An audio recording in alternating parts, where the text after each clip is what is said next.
문재인 대통령이 어제 신년 기자회견을 했습니다. 코로나19 여파로 사상 처음 온 오프라인으로 열렸습니다. 최영두 의원께서는 어제 어떻게 보셨어요?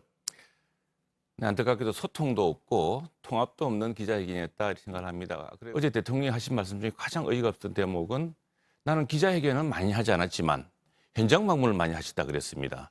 현장 방문은 과거 군의주의 정부 때 이 보여주기 행정을 위해서 쓰던 방법이었습니다. 그래서 적절한 비유도 아니었고 이 왜 기자회견이 중요하냐면은 정말 그 각 여러 그 논조에 또 여러 성향의 언론으로부터 다양한 질문을 직설적으로 받고 그 질문에 답하면서 현실 판단을 올바르게 하기 때문입니다. 대통령이 선호하는 주제에 대한 보고만 받다 보면은 이렇게 잘못되거나 편향된 정보들이 많았습니다. 어제 보니까 상당 부분 뭐 백신의 종류에 대해서 잘 모르시는 것 같고 또 현실에 대해서도 어두우시고 또 정의 사건만 하더라도 아이가 무슨 반품 가능하고 교환 가능한 대상인 듯이 엉뚱한 말씀을 하시는 바람에 수많은 입양 부모 그리고 가슴으로 아이를 낳았다는 그 입양인 가족들의 큰 상처를 주는 그런 발언만 하시고 그래서 저는 오히려 기자회견은 앞으로 한 달에 한 번씩 좀 매일 하셔서 남은 임기 동안이라도 전임 대통령 수준으로 회복했으면 좋겠다는 생각이 들었습니다. 네. 야당 말씀이라고 야당 말이라고 하면 죽으라고 안 듣고 청개구리처럼 거꾸로 가는 게 이 여당의 또 특징이고 안타깝습니다. 자, 코백스 프로그램 백신이 2월 달에 옵니까? 오기는?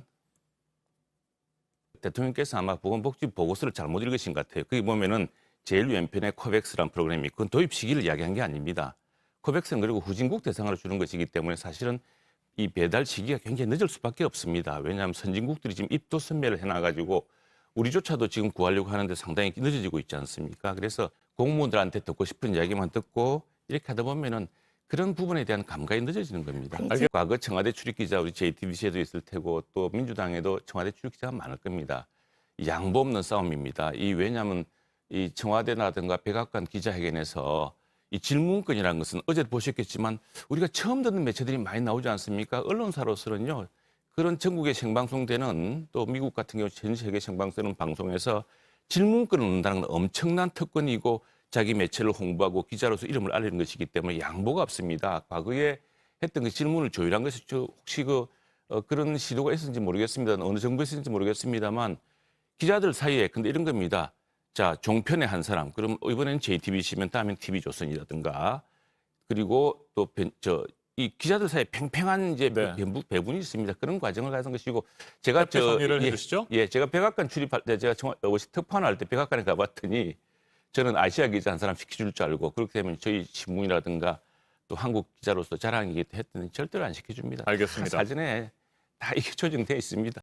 지금은 사면을 말할 때가 아니다 이렇게 말했습니다. 이에 대해서 이번에는 최 의원께서 먼저 말씀하시겠습니까? 그 사면 논의를 시작하신 분이 이낙연 대표십니다. 전 총리시기도 하고 갑자기 사면을 꺼냈다가 지금 사면 초과에 빠졌습니다. 근데 이 사면에 대해서 대통령께서도 지금 뭔가 자꾸 맥락을 잘못 알고 계신 것 같은데 사면에 특히 정치적 사면은 정적들, 자신과 맞섰던 사람, 자신을 반대했던 사람, 뭐 선거에서 이겼던 반란을 진압했던 정적들을 사면하는 것입니다. 로마 시대도 그랬고요. 자기 편을 사면하는 것은 그것은 이 정치적 사면과 통합이라는 그런 취지에 맞지 않는 것이고 그래서 항상 사면이라는 것은 그 반대했던 사람들 정치적으로 엇갈리는 사람에 대한 반대가 있기 마련이고 특히 그 대통령의 지지자들이 극력 반대하게 되어 있습니다. 그래서 이건 대통령의 정권이고 대통령의 특권입니다. 네. 왜냐하면 모든 사법 그 결론을 내도 불구하고 그 형을 줄여준다든가 석방시켜 주는 것이기 때문에 그걸 은전이라 그러기도 하죠. 그래서 이것은 뭐 정적을 대상으로 한 것이 정치적 행위, 큰 국가적 결단, 지도자의 결단의 문제이지 대통령이 결정해야 될 문제입니다. 그것을 국민에게 미루거나 심지어 야당에게 미루거나 또 구속되어 있는 대통령에게 미루는 것은 그건 사면의 원칙에도 어긋나고 대통령의 큰 리더십과 다른 문제입니다. 그런데 유일하게 대통령 제고 민주주의 하에서 왕의 특권, 은전이란 그 은전권을 사면권이랑 사실 있으면 안 되는 거죠. 그 삼분 권리위에서 결정이 되었으면은.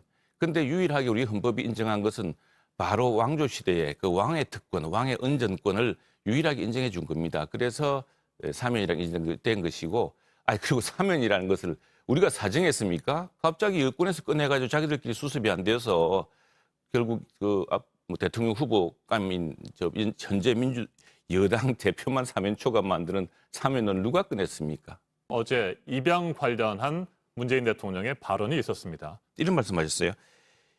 입양 부모의 마음이 변할 수 있기 때문에 안 맞는 경우 취소한다든가 아동을 바꾸는 방식도 필요하다고 하셨습니다. 정확한 말씀 그대로입니다. 이거는 그냥 섣불리 하신 말씀이 아니고 이 문제에 대해서 얼마나 이해가 부족한지 또 얼마나 이 입양한 가정의 그 정성에 대해서 한 번도 생각해보지 않고 하신 말씀이고요. 뭐 이런 말씀들은 어제 전체 기자회견 전체를 다 통해서 관통된 그런 표현 방식입니다. 그런데 윤석열 총장 때문에 그 몰아내려고 온 나라를 1년 동안 쑥대밭을 만들어 놓고 지금 와서 뒤늦게 윤 총장의 이 검찰 중립성이라든가 우리 검찰총장으로 이야기하신다면 지난 1년 동안 행위는 도대체 뭡니까? 그런 월성 원전 1호기 그 경제성 평가만 하더라도 대통령의 말 한마디로 시작된 사건 아닙니까? 감사원이 그 경제성 평가가 정당하게 됐느냐 보려고 했더니 네, 증거 짧게 자료도 마무리를 해주시기 은폐하고 바랍니다. 그 사건에 대해서도 남 보듯이 강 건너 불구경하듯이 말씀하셨는데 국정 책임자로서 너무나 무책임한 발언이었습니다. 하겠습니다. 이재정 더불어민주당 의원, 최형두 국민의힘 의원과 함께했습니다. 감사합니다. 네, 감사합니다. 고맙습니다.